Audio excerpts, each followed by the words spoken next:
성도는 기도가 중요하다는 것을 모르는 사람 아무도 없습니다. 그런데 기도가 참 쉽지 않죠. 기도가 쉽지 않다는 것은 기도가 어려워서가 아니라 간절한 마음으로 하나님과 시간 보내는 것이 쉽지 않다는 이야기입니다. 요즘 시간이 많아서 하나님 앞에 간절한 마음으로 기도하시고 또 죽게 나가는 분들이 계시다는 이야기를 듣습니다. 얼마나 감사한지요. 그러나 시간이 많고 적음이 문제가 아니라 우리의 마음을 하나님께 드리기가 참으로 쉽지 않아요. 우리의 죄악된 마음은 하나님을 사랑하고 하나님을 섬기고 이와 같은 때야말로 정말 기도를 해야 함에도 불구하고 우리의 죄악된 습성은 기도를 잘 하지 못하는 모습이 있는 것을 보게 됩니다. 그런데 기도의 맛을 알아야 기도하게 됩니다. 이와 같은 때 우리 모두 기도의 사람들이 되기를 원합니다. 기도가 생명줄입니다. 오늘은 시편 5편을 통해서 우리가 기도를 좀 배우도록 하겠습니다. 그리고 기도를 통하여 하나님 앞에 가까이 가고 하나님이 누구신지를 알면 좋겠어요. 이와 같은 때에 우리는 기도로 노래하기 원합니다. 찬양하기를 원합니다. 자, 오늘 시편 5편을 말씀 1절 말씀을 한번 보도록 하겠습니다. 여호와여 나의 말에 귀를 기울이사 나의 심정을 헤아려 주셔서. 여러분, 기도에는 분명한 대상이 있습니다. 그 기도의 분명한 대상은 이 시편 기자는 주저함 없이 여호와여라고 부르짖고 있는 것을 보게 됩니다. 여호와여. 이 야훼 하나님은, 여호와 하나님은 언약의 하나님이죠. 약속의 하나님이십니다. 약속을 지키시는 하나님이시고 그 하나님 앞에 나아가 여호와여라고 부르짖는 것을 보게 됩니다. 그리고 2절을 보겠습니다. 나의 왕, 나의 하나님이여 내가 부르짖는 소리를 들으소서. 내가 주께 기도하나이다. 여러분, 2절에서는 1절에서 여호와여라고 고백을 하고 난 이후에 바로 그는 이야기를 합니다. 나의 왕이시여, 나의 하나님이시여, 나의 주인이시여 라고 고백하고 있는 것을 보게 됩니다. 자, 그래 이 시편 5편 1절 2절에 보게 되면 이 대상에 있어서 4가지 주님에 대한 이야기를 하고 있는 것이죠. 여호와, 나의 왕, 나의 하나님, 주님. 짧은 구절에서도요, 분명하게 기도는 누구와의 관계에서 시작되는지를 설명을 하고 있습니다. 자, 이 하나님이 같은 하나님이에요. 네 분의 하나님을 찾는 것이 아니고 똑같은 하나님인데 기도의 담력은 하나님과의 관계에 있습니다. 하나님과 어떤 관계에 있느냐에 따라서 기도가 담대하게 드릴 수 있고요, 그렇지 않으면 하드는 둥 마는 둥 기도를 할 수가 있다는 사실입니다. 여러분, 기도를 하시기 전에 늘 확인하셔야 되는 것 중에 하나가 무엇이었냐면 하나님과의 관계입니다. 그런데 성경은 이 하나님과의 관계를 늘 중요하게 가르치죠. 그리고 모든 축복과 은혜는 이 하나님과 관계에서 흘러나오게 됩니다. 다윗은 어떻게 기도하는지에 대한 기도의 자세에 대해서 나오는데요, 우리 1절을 다시 한번 보겠습니다. 하나님이여 라고 부르짖고 나서 그는 이렇게 이야기를 합니다. 1절에 나의 말에 귀를 기울이시사 나의 심정을 헤아려 주셔서. 자, 여러분, 이 상황을 보시면 여호와여 그리고 부르짖고 있으면서 나의 심정을 헤아려 주셔서, 나의 탄식을 알아주셔서, 나의 간절한 마음을 알아주셔서 기도하는 모습 속에 나타나는 것은 무엇이었냐면 그의 간절함이었어요. 간절하게 하나님을 찾게 되는데 이 상황을 보게 되면 이 시인이 다윗이죠. 다윗은 굉장히 어려운 상황에 있다는 것을 알게 됩니다. 정확하게 그 어려움이 무엇인지를 알 수는 없지만 그러나 분명한 것은 원수들이 많았어요. 자기에게 어려움을 주려고 하는 수많은 원수들과 힘든 일들 가운데서 하나님 앞에 기도하러 나아가는데 기도가 말로 표현이 안 되는 거예요. 여러분, 그래서 이런 경우에 표현을 쓰는 것이 있죠. 우리의 신음소리도 들으시는 하나님이시다라고 하는 표현을 쓰잖아요. 말이 안 되는 거죠. 말을 할 수가 없을 정도로 가슴이 아픈 거예요. 자, 누가요? 하나님의 사람 다윗이었습니다. 여러분, 하나님의 사람들이 이 땅에 살아나가는 동안 어렵고 힘든 일을 하나님이 허락하세요. 그 이유는요, 하나님을 찾으라고 하는 겁니다. 여러분, 이와 같은 때에 하나님을 찾으셔야 하는데요, 간절하게 부르짖고 있는 모습을 보여주고 있습니다. 우리의 기도는 너무 편하지 않나요? 하나님 들어주시면 들어주시고 말면 말고 하는 그런 모습으로 기도하고 있지 않습니까? 여러분, 기도에 간절함이 있어야 합니다. 하나님과 관계 속에서 간절하게 한번 부르짖어 보십시오.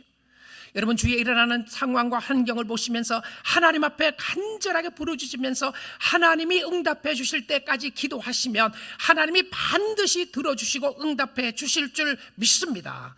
하나님 기뻐하세요. 기도 응답해 주시기를요.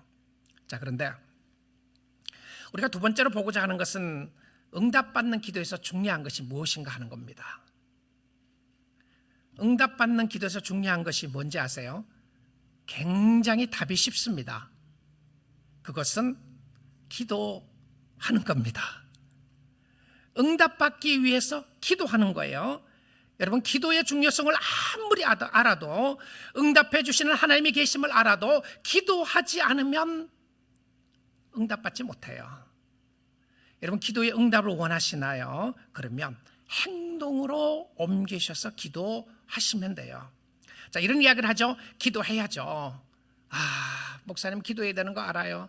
이와 같은 때 정말 기도해야 되는 것 알죠. 기도의 중요성도 알고 소중한 것을 알고 하나님이 들어주신 것도 아는데 기도 안 해요. 참 신기하죠. 누가 기도 부탁하면 여러분 기도할게요, 기도해드리겠습니다라고 잊어버리는 데가 한두 번이 아니잖아요. 그래서 저도 요즘 기도 부탁을 하면 바꿨어요. 목사님 기도해 주세요. 그러면 뭐라고 그러냐면 네, 기도하겠습니다. 그러고 기도합니다. 바로요. 카톡으로 기도 부탁하는 사람들, 또 여러 가지 이런 상황에서 기도 부탁하는 사람들에서 간절히 기도하고, 또 제가 기도 시간이 있을 때 따로 또 그 기도 제목을 가지고 기도하게 됩니다. 그러나 놓치지 않기 위해서 그 시간에 바로 기도하는 모습인데, 그것은 무엇이냐면 기도는 결단입니다. 기도는 결단이에요. 결단 없이 하나님 앞에 나가지 않아요. 그래서 시인은 하나님께 기도를 하는데요, 시편 5편 3절 한번 보겠습니다. 여호와여, 아침에 주께서 나의 소리를 들으시리니 아침에 내가 주께 기도하고 바라리다. 자, 중요한 모습이죠. 내가 주께 기도하고 바라리다. 자, 기대가 있어요. 근데 그 기대를 한 것을 어떻게 이야기를 하느냐 하면 기도하고 바란다고 돼 있어요. 언제 기도합니까? 아침에 한다고 돼 있어요. 아침에.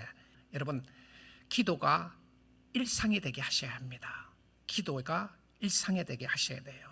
그리고 기도는 정기적이어야 합니다. 여러분, 필요할 때만 기도하는 것이 아니라 성도의 삶이 기도가 되게 하여야 합니다. 기도가 일상이 되게 하면 기도는 우리로 하여금 기대하게 만들어줍니다. 기도를 하면 기대를 합니다. 우리는 사람들에게 기대했다가 실망한 적이 참 많습니다. 그렇죠? 또 어떤 경우에는 하나님 앞에도 기도했다가 실망했다고 그러는데, 사실은요, 하나님은 결코 우리에게 실망시켜 주시는 하나님이 아니십니다. 여러분의 뜻대로 되지 않아서 그럴지는 몰라도 하나님의 뜻을 바라보고 하나님의 뜻 가운데 사모하게 되면 하나님이 반드시 기도 응답해 주시고 지켜주실 줄 믿습니다. 우리가 하나님 앞에 아무런 기대를 하지 않는 것은요, 왜 그런지 아십니까? 하나님 앞에 기도하지 않기 때문에 기대할 것 하나도 없는 거예요. 뭘 기대하겠어요? 기도한 게 없는데요. 기도 없는 삶이 되니까 하나님 앞에 기대 없이 살아갑니다. 주께 소망을 두지 않아요. 여러분, 급할 때만 기도하면 종교적인 기도입니다. 그러나 항상 결단하여 기도하면 신앙인의 기도입니다. 신앙인의 기도는 항상 기도하는 것인데요, 씨앗을 뿌려야 자라는지 볼 수가 있고 자라야 열매를 기대할 수 있습니다. 그래서 다윗은 기도하고 바라리다라고 이야기를 합니다. 바라는 것은 소망한다는 것이죠. 바라는 것은 사모하는 것입니다. 우리는 바라는 것을 기대하며 기다리게 됩니다. 우리 주님은 자신에게 기대고 기대하고 자신에게 기도하는 사람을 기뻐하십니다. 아니, 주님은 우리가 주님께로 오는 것을 기다리십니다. 이사야 30장 18절 말씀 보겠습니다. 여러분, 좀 긴 구절이긴 하지만 같이 한번 읽어볼까요? 여러분 앞을 보시고 한번 같이 읽어보도록 하겠습니다. 그러나 여호와께서 기다리시나니 이는 너희에게 은혜를 베풀려 하시며 일어나시리니 이는 너희를 긍휼히 여기려 하심이라. 대저 여호와는 정의의 하나님이심이라. 그를 기다리는 자마다 복이 있도다. 아멘. 정말 귀한 말씀이죠. 주님이 기다리세요. 왜 기다리신다고 되어 있습니까? 은혜를 주시기 위해서 기다리십니다. 기다리시는 것뿐만 아니라 행동 계시를 하시면서 일어나십니다. 실질적으로 행동하시는 것이죠. 그것은 긍휼히 여기려 하심이고, 여호와는 정의의 하나님이시라. 그를 기다리는 자마다 복이 있도다. 여러분, 여호와를 기다리기 위해서는 기도를 하셔야 합니다. 그래야 기대를 하게 되고 기다리게 된다고 하는 사실입니다. 근데 다윗이 살았던 그 형편과 상황 속에서도 참으로 힘들고 어려운 부분들이 많았습니다. 많은 죄인을 보게 되었고 악행을 행하는 사람들을 보게 되었어요. 그래서 그것을 가지고 하나님 앞에 기도합니다. 5장 4절에서 6절입니다. 주는 악인을 기뻐하는 신이 아니시니 악이 주와 함께 머물지 못하며 오만한 자들이 주의 목전에 서지 못하리이다. 주는 모든 행악자를 미워하시며 거짓말하는 자들을 멸망시키시리이다. 여호와께서는 피 흘리는 자와 속이는 자를 싫어하시나이다. 여러분, 기도의 사람은 환경과 상황의 현실 속에서 악인이 많음을 보았어요. 이 무엇을 이야기합니까? 죄악이 가득한 세상을 보았다는 것이죠. 기도의 사람은 누구인가? 하나님이 좋아하는 것 좋아하고 하나님이 싫어하는 것 싫어하는 사람이었습니다. 현실을 보는 것이 중요한데, 근데 그 현실을 어떻게 보느냐가 매우 중요합니다. 어떻게 보아야 합니까? 하나님의 관점으로 보아야 돼요. 내 생각이 아니라 하나님의 관점으로 보아야 하는데, 여러분, 하나님의 관점을 보면서 이런 표현을 쓰는 사람들이 있죠. 하나님은 죄를 미워하시지만 죄인은 사랑하신다라고 하는 이야기 말입니다. 아마 여러분 들어보셨을 겁니다. 하나님은 죄를 미워하시지만 죄인은 사랑하신다. 맞는 말인가요? 아닙니다. 틀렸어요. 하나님이 죄도 싫어하시고 죄인도 싫어하십니다. 그럼 나는 뭐냐? 나도 죄인이잖아요. 그래서 죄를 짓더라도 나를 사랑한다는 표현 속에서는 우리가 그 말에 얼마나 많은 위로를 받았나요? 죄는 싫어하지만 죄인을 사랑하신다는 표현 속에요. 여러분, 그 말에 들어가 있는 진정한 의미는 무엇이었냐면, 예수 믿는 사람이 죄인이기 때문에 사랑하는 것이 아니라 죄인이 예수님으로 말미암아 의인이 되었기 때문에 사랑하시는 줄 믿습니다. 나 같은 죄인 살리신 그 은혜는 의인이 삼아주신 하나님의 은혜 때문에 하나님이 나를 사랑하시는 거죠. 근데 여기에 보게 되면 악인의 모습으로서 5절 6절에서 하나님이 싫어하시는 5종류의 악인을 나열하고 있습니다. 악을 이야기하기 이전에요, 악인을 이야기를 합니다. 악인이에요. 하나님은 죄도 미워하시지만 죄인도 미워하십니다. 죄악도 미워하시지만 죄악을 짓고 사는 사람을 미워하신다. 첫 번째 나오는 것이 오만한 자들입니다. 오만한 자들이에요. 여기 오만하다고 하는 표현은 거만하다는 표현인데요, 교만한 자들이에요. 하나님 교만하고 오만한 사람 참 싫어하세요. 스스로 높여 자신을 자랑하는 사람이고요, 하나님 없이 교만한 자들은 하나님 앞에 서지 못합니다. 그래서 주님 앞에 오면 다 엎드리게 되어 있어요. 겸손하게 무릎을 꿇게 되어 있습니다. 그것이 예배와 기도와 섬김의 자세의 모습으로 무릎 꿇게 되어 있어요. 자, 둘째 나타나는 모습이 어떤 모습이냐면 행악자들입니다. 행악자들이라고 되어 있어요. 악한 짓 하는 자인데요, 혹은 나쁜 짓 하는 자들, 악을 행하는 자들을 이야기를 하면서 예수 믿고도 상습적으로 거짓말하고 살 수가 있겠는가? 여러분 어떻게 생각하십니까? 예수를 믿는다고 이야기하는데 습관적으로 상습적으로 나쁜 짓 하고 살 수 있겠는가? 회개하지 않고. 저는 가능하지 않다고 생각합니다.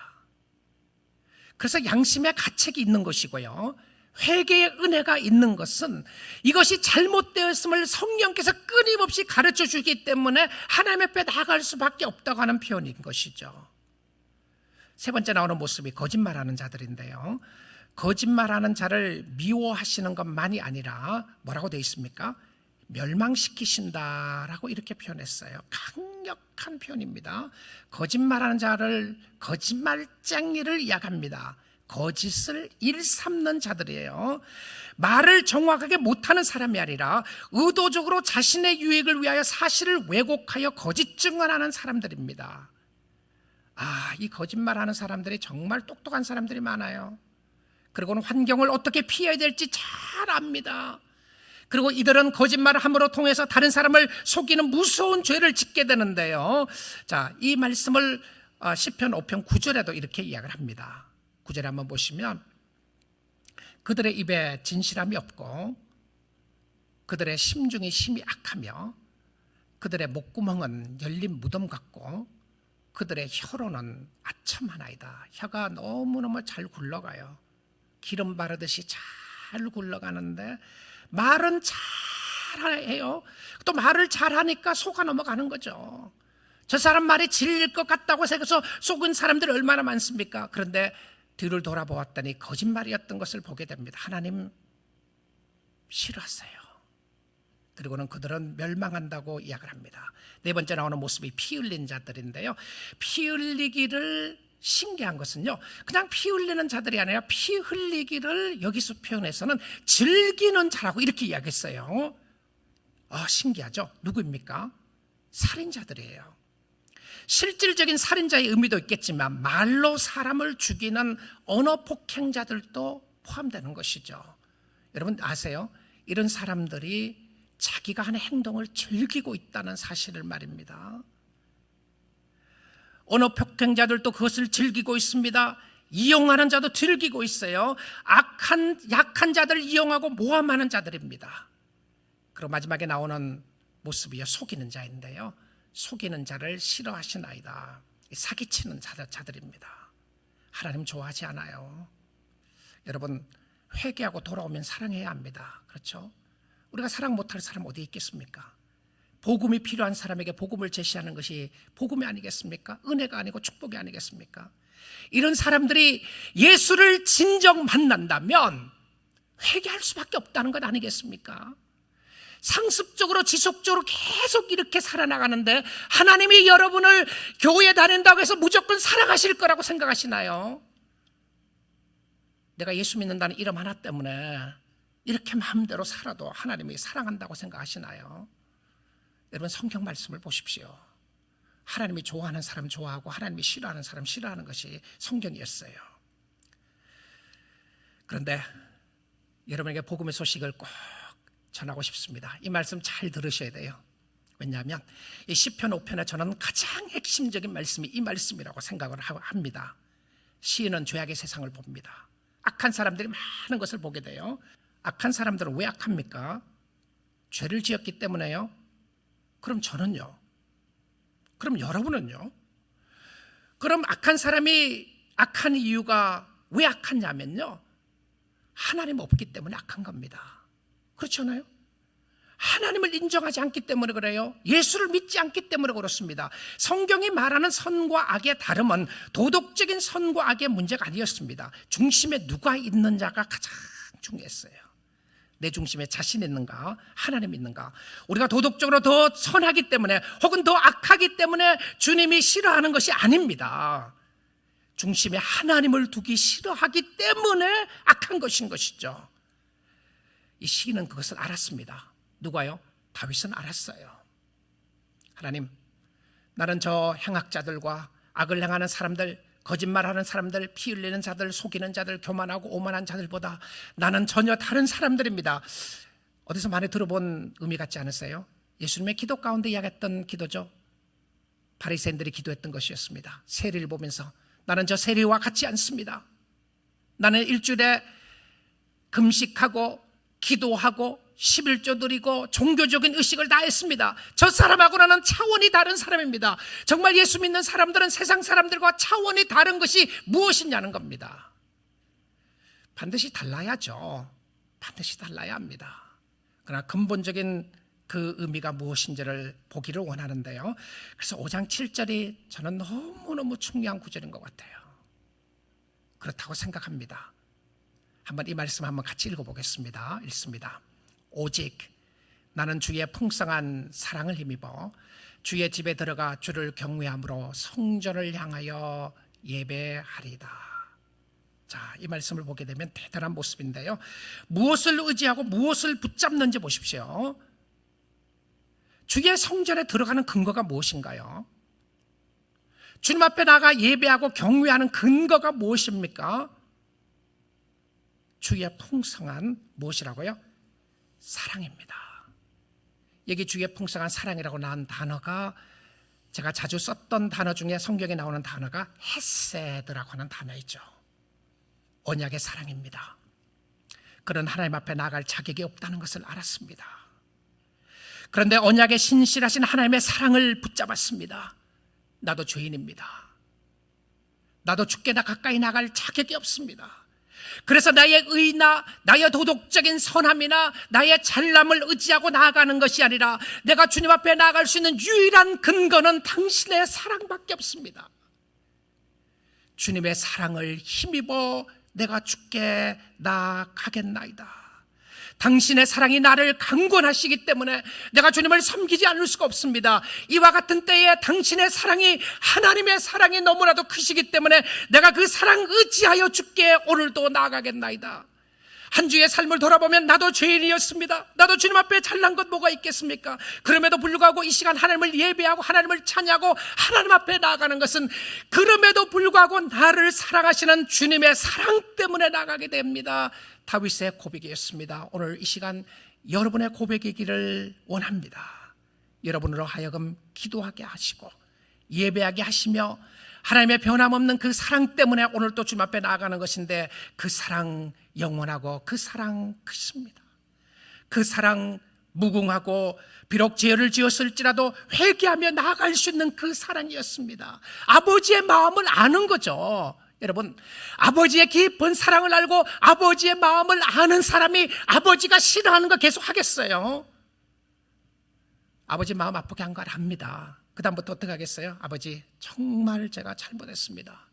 이제는 아버지 마음 아프지 않고 아버지 마음 기쁘게 하고 싶어요. 근데 무엇 때문에 그랬습니까? 아버지의 사랑에 감격한 것이죠. 자, 그 사랑에 감격했던 사람이 반전이 일어나는데요. 터닝 포인트가 일어나요. 그래서 기도의 사람은 어떤 터닝 포인트가 일어나느냐 하면 사랑 때문에 예배하는 자들에게 터닝 포인트가 일어나요. 5장 11절입니다. 터닝 포인트로 쓰시는 첫 번째 단어가 그러나, 그렇죠? 반전이죠. 그러나 주께 피하는 모든 사람은 다 기뻐하며 주의 보호로 말미암아 영원히 기뻐 외치고 주의 이름을 사랑하는 자들은 주를 즐거워하리다. 아, 할렐루야죠. 그렇죠? 여러분, 주께 피하는 모든 사람들은 즐거워해요. 이와 같은 때에 기도합니다. 이와 같은 때에 찬양합니다. 이와 같은 때에 노래합니다. 왜 그렇습니까? 세상을 보기 때문인가요? 어려움을 보기 때문입니까? 문제를 보기 때문입니까? 아닙니다. 그곳 가운데서 역사하시는 하나님을 보는 거예요. 그리고 하나님 앞에 나아갑니다. 하나님께 피하게 되는데 주께 피하는 모든 사람들은 기뻐하고 주의 보호로 말미암아 하나님이 보호해 주세요. 그리고는 그것을 인하여 영원히 찬양하며 주께 나가는 모습을 보게 됩니다. 세상이 죄악으로 충만해도, 세상의 죄가 관영해도 하나님의 백성들은 그러기에 더 여호와께로 피하게 됩니다. 하나님의 사랑을 붙잡는 자들은 마음에 감동적인 변화가 나타나는데 기쁨이었어요. 그런데 주인은 환경을 보면 기뻐할 수가 없습니다. 도저히 기뻐할 수 없어요. 말도 안 되는 소리 하지 마십시오, 목사님. 지금 같은 때에 이렇게 어려운데 무슨 기뻐하라고 말하겠습니까? 다윗이 보았던 환경도 참으로 힘들고 어려운 환경이었는데 그 기쁨은 세상 때문에가 아니었죠. 하나님을 만났기 때문에 오는 기쁨이었습니다. 사랑하는 성도 여러분, 여러분이 참 나름대로 요즘 당하는 또 상황을 보면서 힘든 부분들이 많이 있을 거라고 짐작을 하게 됩니다. 경제적으로 어려운 사람들도 있을 것이고 가정적으로 어려운 사람도 있을 것이고요. 또 이렇게 상황과 형편을 보면서 여러 가지 힘들고 어려운 사람들이 있을 것이고, 우리를 괴롭히는 것이 주위에 악한 원수들도 있겠지만 죄악이 있고 질병이 있고 물질로 어려움이 있게 됩니다. 감사하지 못하고 기뻐하지 못할 이유들은 산재해 있습니다. 여러분, 주님을 묵상하며 주님 안에서 살아야 합니다. 사랑하는 성도 여러분, 여러분은 하나님의 자녀들입니다. 아버지가 맡아주기를 원해요. 여러분의 문제도 맡아주기를 원하고, 여러분의 가정도 맡아주시기를 원하시고, 여러분의 삶도 책임져 주시기를 원하는 거예요. 그래서 우리는 주님 앞에 나가게 됩니다. 그리고 그 주님을 묵상하게 되고 그 주님 앞에 나아가는데 5장 12절 마지막 절 말씀입니다. 여호와여, 주는 의인에게 복을 주시고 방패와 같은 은혜로 그를 호위하시리다. 저는 이 시편 5편의 기도에서 중요한 단어 두 가지를 든다면요, 하나는 사랑이고 하나는 은혜입니다. 은혜로 그를 둘러싸시는도다. 여러분, 은혜가 왜 은혜입니까? 은혜가 왜 은혜이죠? 갚을 길이 없기 때문에 은혜입니다. 갚을 방법이 없기 때문에 그래요. 구원이 은혜인 것은 세상의 것으로 갚을 수가 없기 때문에 그런 은혜일 수밖에 없습니다. 그리고는 하나님이 모든 것을 덮어주시고 하나님이 은혜로 함께 해주시고 호위해 주신다고 말하고 있어요. 하나님이 죄를 덮어주십니다. 하나님이 어려움을 덮어주십니다. 하나님 앞에 부르짖고 하나님을 만나고 하나님 앞에 나가게 되면 하나님의 은혜가 충만함을 맛보게 된다는 말씀이었습니다. 이것이 신앙의 신비였어요. 하나님이 이렇게 좋으신 하나님이십니다. 그 크신 하나님의 사랑 때문에 오늘도 주님 앞에 나아갈 수 있어요. 여러분, 주께 나아갈 수 있기를 원합니다. 예수님이 여러분을 위하여 십자가의 죽으심으로 말미암아 하나님의 최고의 사랑을 확인시켜 주셨습니다. 예수님이 십자가의 죽으심으로 말미암아 하나님의 용서를 얻기 위해서 사실 여러분과 제가 한 것 아무것도 없었습니다. 우리는 그 크신 하나님의 사랑을 받았고요, 그리고 믿음으로 받겠다고 헌신한 것 외에는 하나님의 놀라우신 위대하신 계획 속에 우리가 더했던 것 아무것도 없었어요. 우리는 물질을 더했거나 은사를 더했거나 도덕적인 선을 더했기 때문에 하나님의 사랑을 더 입었던 것이 아니라 변함없는 하나님의 사랑으로 말미암아 죽을 수밖에 없었던 저와 여러분을 살리시기 위하여 십자가 못 박혀 돌아가신 하나님의 그 크신 사랑과 은혜 때문에 오늘도 주님을 찬양하고 기도할 수 있다는 사실입니다. 그래서 기도는 축복입니다. 혹시 여러분 기도를 잘 못한다고 했어요? 아니면 기도 시간을 많이 갖지 않는다고 해서 죄책감을 가지신 분이 있으시나요? 여러분, 죄책감 가질 것 아무것도 없어요. 왜 그렇습니까? 기도는 특권이니까, 하나님과 교통할 수 있는 시간이니까 오늘도 기도하시면 돼요. 하나님의 은혜를 간구하시고 마음을 활짝 여시고 기도하시면 하나님이 여러분의 기도를 들어주시고 응답해 주실 줄 믿습니다. 그래서 그 크신 은혜와 사랑과 인도하심과 보호하심 앞에 하나님을 찬양하고 이와 같은 때에 노래하며 기도하는 역사가 있기를 주님의 이름으로 축복드립니다.